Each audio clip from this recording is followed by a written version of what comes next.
My husband became very abusive to me and my daughter, so we had to leave. He now lives in an apartment alone. I am worried about him and what he might do, but is also dangerous for us to live together. Are there any services that you know about that can help him with food, care, falling, taking his medications? He doesn't like doing that. He normally will not. He goes off his medications often and will help pay, like paying bills and things like that. She's doing for two houses, or even just talk to him about changes because he will not listen to me. He'll blow up. She's definitely his trigger. First, I'm very sorry for what you and your daughter went through, and I'm glad that you were able to remove yourself from that situation and get you guys both into a safe environment. First and foremost, if you are in an abusive situation and there is verbal or physical or sexual abuse happening, that is not okay. I don't care if someone has Huntington's or does not have Huntington's. That is not an okay situation. And that is what I would consider a crisis situation. And you do need to get proper authorities in there if you need that, or you need to separate yourselves from that situation wholeheartedly. Now, as far as him living alone in the apartment and being worried about him, that of course is a huge concern for a lot of our Huntington's persons that either have aggression and or don't have family around. I wish I had the magic answer for you to help you feel better about worrying about him, but you probably won't stop worrying about him because that's just who you are as a person because you're compassionate. But there's a few things. Now, he has to be a little bit cooperative about it. First and foremost, if you or friends or other family members, if there's anyone that you know of that he connects with, looks up to, listens to, whoever, try to get that person on board and talk to them about getting to their nearest center of excellence or their nearest PCP or their nearest neurologist to talk about the aggression piece because like Dr. Donath and other neurologists and psychiatrists have medication that can help minimize anger outbursts and some of those things and take the edge off for them so that maybe they would consider being more cooperative. There are Medicaid programs across the country. I can't tell you, I don't know what state you're in. Depends on your state as to what is available. But in California, we call it in-home support services, which is a benefit through our Medicaid program where someone can come into the house and help people with personal care ADLs and other household responsibilities. And they give oversight. They can help organize meds. They can help take to and from grocery store or to and from appointments and check in and just make sure they're safe and okay. Now, of course, that means that person would have to allow someone into their home to help them out. The other thing is there is adult protective services across the country. I can't say that they will do a ton of stuff, but at least that starts the documentation of what's going on in the home. And if it gets to the point where you do need to consider conservatorship or guardianship, having documentation from someone like APS about things that they tried to do to help them and they didn't accept it is important in that guardianship conservatorship process. I would recommend doing the APS thing just to start getting the community involvement and support on board. I don't think anything's going to drastically happen in one visit, but you just start that process. The other thing is to look at your support system. Obviously, you have Help for HD. It sounds like friends, neighbors, church members, people that you can reach out to that might be able to support you and or support your husband living alone. Maybe he knows them too, and they can talk to him about some of what's going on. My heart goes out to you because it's such a common situation. It's not common, but it is common in Huntington's world. And my heart goes out to you because I have to say there's a lack of resources out there for situations like this for sure. First and foremost, I would say the mountain that I would encourage you to climb is the one to get him to a doctor to get evaluated to see if medication or other therapies might be beneficial for him to help manage the moods and stuff, and then get some of the other support services in there to help him with personal care and some of that stuff. I'm really glad you brought up adult protective services for my mom, which I know is a completely different dynamic. We utilize them pretty frequently and mainly to cover my hind end. Like I was like, she will not bathe, she will not take medication, she will not see a doctor. And when it got bad, it was like, I called them, they came over, they were, what do you expect us to do? I'm like, write it down. I'm like, just please write it down. I'm like, if you can't fix the situation, just write it down. And that paperwork helped us in the long run. It really did. So I'm glad you mentioned that. For Dr. Duffy, unless anybody has anything to add, because I just jumped in there. But one thing I remember when Katrina and I first became friends, there was a time we weren't friends. Most people don't know that. She said, I called Adult Protective Services on myself. And I was like, you did what? I'm like, why would you call Adult Protective Service? So I'm glad you said that you called on yourself, because most people may feel shame, or they may feel like I'm going to get in trouble, but like Katrina just showed you, it's okay. And it actually helped. Yeah. And when they came the very first time, she was covered in feces. She had spread it all over her room because she was mad. There was dirty dishes and broken things, and she wouldn't let me change her urinal out. Like all of these different things that would be like, if anyone walked into that situation, they'd say adult abuse, like someone is being taken advantage of and not being treated well. And sometimes you just have to do what you have to do. It's a crappy situation, and you just gotta do your best in that situation. And Yeah, and they're not really there to reprimand or get anyone in trouble. Of course, if there is fraud or neglect or abuse going on, they will handle that. But in most cases, it's not that. It's just a person in the community that can come into the home and actually visually see what's going on. Unfortunately, a lot of your Huntington social workers can't do home visits necessarily because of their work environment. We believe you. We understand what the household looks like, but we can't actually get to the house to document that and to try to build a rapport with your loved one or whatever. So I would say think of them more as a community partner versus someone that's there to get you in trouble.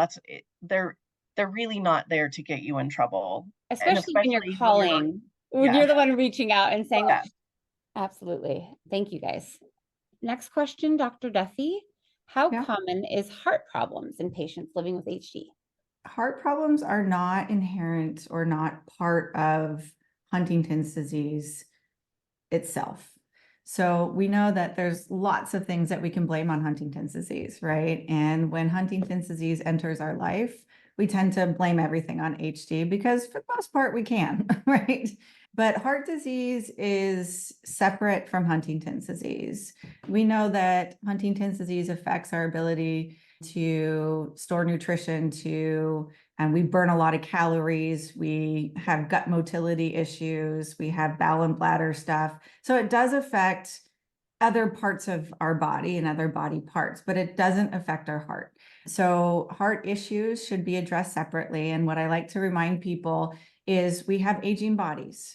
Whether we're 20 or 40 or 70, our bodies are aging, and different things can happen to different parts of our body in the background or in the foreground of Huntington's disease. And so we can develop diabetes or cancer or cholesterol issues or high blood pressure or heart problems with HD in parallel to that, though HD kind of overshadows everything. So it's incredibly important to make sure that you're taking care of all your other body parts, as I think about it, and checking in with your primary care physician regularly, at least on an annual basis, if not more frequently, if you have other medical conditions, and those need to be treated just as importantly as Huntington's disease as well. People tend to rely, especially if you go to an HD center, like those are your people. Like those are the only people I need to see. They're the most critical people in my life. We appreciate that. And we are super on board for this medical journey and taking care of you. But we need your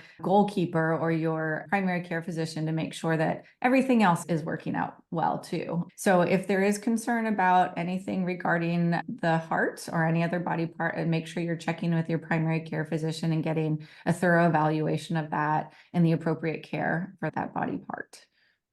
Okay. If I could just add also, Dr. Duffy, if your loved one is taking any type of antipsychotic or antidepressant medicines, these do have cardiac risk. And so speaking with your psychiatrist or whoever is coordinating the mental health treatment for your loved one for appropriate screening, which is standard of care really in any practice in and outside of HD centers. And I would just say that some of the medicines that we use for some of the symptoms of HD may increase risk of cardiac injury. And so monitoring of that, I think, is part of the treatment plan.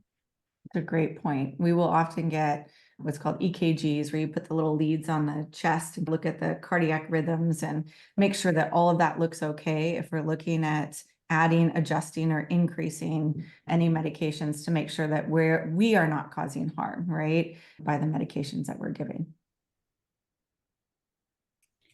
Okay, Lisa.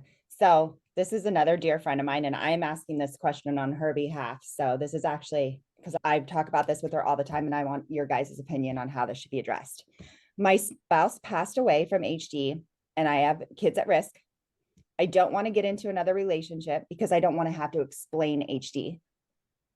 Because I know one day, if my kids get sick, I'll be their caregiver. But I also feel like I'm isolating myself. Any suggestions? Interesting that you know who did this, because I was like, this seems like a question for Katie. That's why she came to me and asked. I know you had the lived experience. Totally answer this. Anyways, no, I appreciate the question. And I, interestingly enough, talked to a young woman. She has Huntington's and she's wants to be in a relationship and things. And she's finding it challenging because she is symptomatic. But she's also trying to protect her heart a little bit.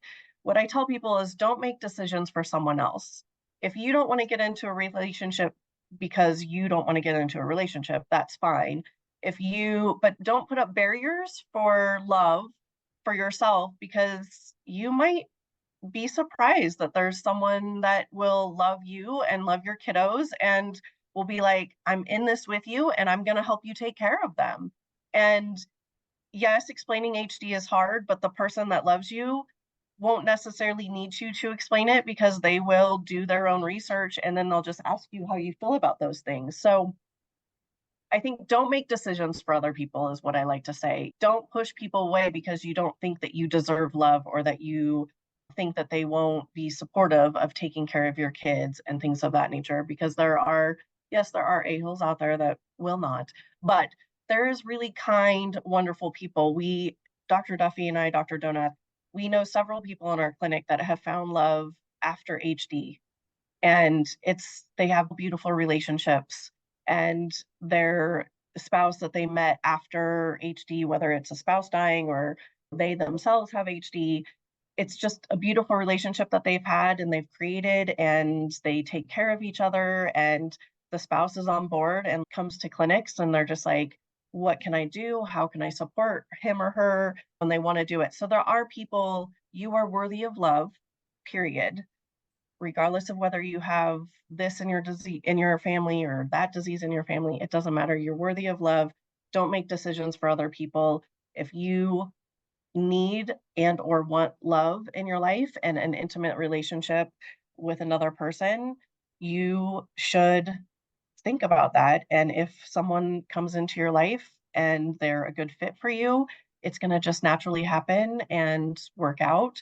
If someone comes into your life and you're finding that they're not really getting it, or they don't really have any interest or anything like that, then you know that person's not your person. And just thank you very much for the wonderful time together, and we'll be going our separate ways. But this is also a great question to ask people in support groups, because I'm not living it. I know a lot because I've heard from a lot of families and worked with a lot of families, but I am not living it. I just don't build a brick wall around your heart. And maybe your relationship isn't an intimate relationship like a spousal relationship, but more just a friendship support system. You go to Help for HD and you party with all those people because it is the best party in town. Katie, what advice do you give her or anyone in this situation? Yeah. So the one thing that we really talked about is the difference of us being a caregiver for our spouse and then us being a caregiver for our children and what that looks like. Because that's going to be a very different journey. And then talk about, is it better to do that second journey alone? Be a caregiver for your children alone, where you make decisions, you don't have other stressors. Like it's your show, like it was the first time. You are going to make your loved one comfortable and loved, and no one else is going to disturb that. Or is it better to have someone as a partner that supports? And so we talk a lot about those dynamics. And when you become a caregiver, you are a control freak. And so when you're no longer a caregiver, you're still a control freak, and you don't know how to not be, because you have ran your loved one's care and comfort for so long, and you don't know how to get out of your head. So I think she's going to be okay. She'll be But fine. yes, you will find your people. And maybe it's not one person that fills all your needs. Maybe it's several people that fill all your needs. But it takes a village, right? One person is not going to fulfill every need that we have in our lives. Find your people. And if another relationship comes along and fits, it will just fit. And that person will embrace your control freakishness. Freakishness. I love that. Hey, Katie. Right, Katie? So Thanks, I had one more thought too, a couple more thoughts too. I love all of that. And one thought is time heals in interesting ways. So it depends on how long it's been since you've lost your husband. So I would be careful about making decisions today about you tomorrow. And just to give yourself a little space and time. And it can hurt like the dickens, and it can feel like your whole being's been ripped out from inside you. But you don't know what that's going to feel like in weeks to months to years to come. And you, in a year from now, might feel very differently about letting someone in, and just allowing yourself and giving yourself grace and time to process that, and maybe see how you feel on the other side, or not on the other side, but a little distance away from it. And then the other thing I think about is trying to be mindful about making decisions if something happens, because you can't predict that. And what you're saying here is, I know I'll be my kid's caregiver if they get sick. And I think if is the big issue. And as a mama and a strong mama bear, I get it. I get the need and the drive to know that you're going to be there. But making decisions about if, and when you get on the other side and if never happens, it's just a little cautionary that don't cut yourself short of love, because you're lovable. We're all lovable. We'll find our funky person out there, right? And there's something they say it's someone for everybody. And if is a big word. So don't short yourself. Life is short in itself. Yeah, exactly. Love that. Okay, Dr. Donath, what is the best medication to stop sexual needs or wants? My son is doing things that I feel can put him in a dangerous situation, and I was wondering if there is medication that could help with this. Yeah, that's a great question. And there are most of the antidepressants, class names Zoloft, Prozac, Paxil, these medicines that have been on the market for quite a long time to treat depression. One of the biggest and most common side effects is actual lowered libido and sexual drive. Often we're trying to limit that when we're trying to treat depression, as people are trying to connect emotionally or physically with their loved ones. But in cases where sexual drive is putting people into dangerous situations, or if it's in psychiatry, we use the term ego dystonic, where their thoughts or their wants or desires make them feel bad about themselves, we can use the side effect of antidepressants to try and treat some of those behaviors. So thinking about paraphilias and these kind of things, also used a lot in sex, love, and porn addictions. Antidepressants can be used. Typically, it's dose dependent. And so if patients don't respond to a low dose, don't think that it's not going to help. They should get to max dose really that's standard. Yeah, I would say antidepressants being first line, and then some type of potential concurring therapy to discuss what the impulses are, what the internal drivers are, if the loved one can participate in something like that. Awesome. Thank you.